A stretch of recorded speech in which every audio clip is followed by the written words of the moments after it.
garšoju vislētākus un visdārgākus produktus veikalā. Lai es nezinātu produktu cenu, mēs atnācam veikalā kopā ar māsu. Kad mēs atnācam maizes nodaļā, māsa uzreiz skriena pie baltas maizes. Es tāda, tas vajag būt dietisks. Smaržo viņa kā parasta rudzu maize. Paņemšu garbušku, jo man garbuška vienmēr patīk vairāk.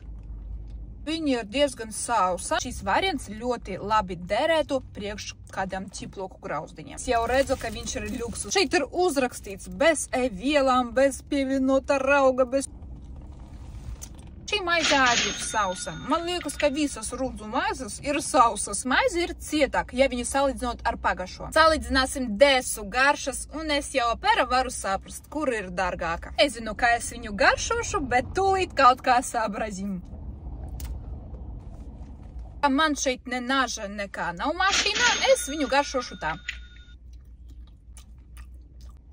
Ļoti laba desa. Liekas, ka viņa ir tāda paša kā šī. Es tūlīt pagaršošu.